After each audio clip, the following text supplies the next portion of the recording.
That immigrant organizations matter, or more precisely, that communities' organizational infrastructure matter for social integration in some way, has been known in the scholarship since Park discussed the significance of community mobilization in 1920.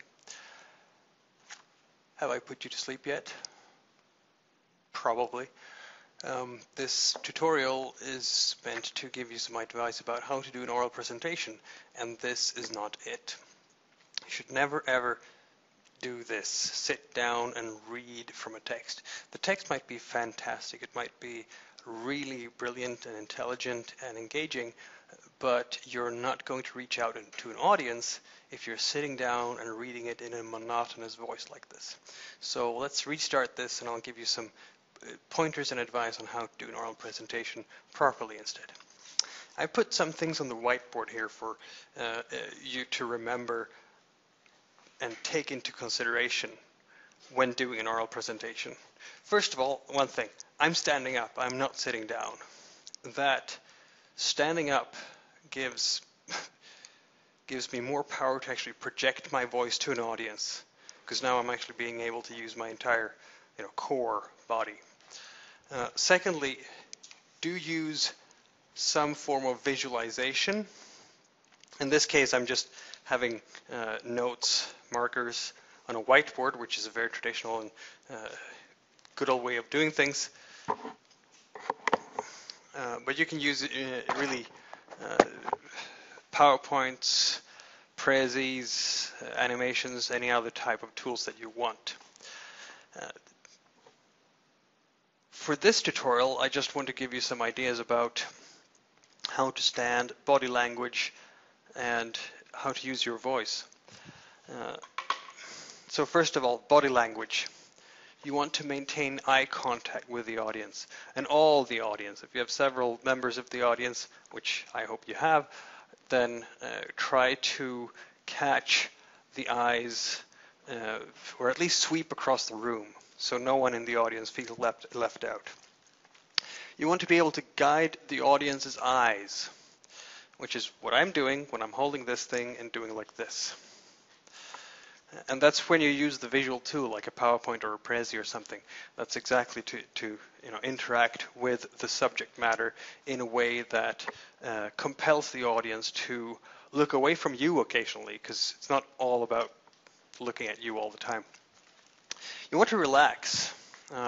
If you're nervous, if you're fidgety, if you're standing very tense, if you do quirky stuff, that's going to remove from the message that you're trying to project to your audience. Instead of listening to what you have to say, they will be watching your body language and be disturbed by all those quirks. Voice. What I started doing here was reading from a text. And when you do that, your voice turns completely monotonous. It's quite flat. What you want is some form of sense of pacing and going up and down with your pitch a little bit, because that keeps your audience a bit alert. You want to ad lib, which is exactly the opposite of what I started out doing. Use your own words. Oral presentation is not written presentation.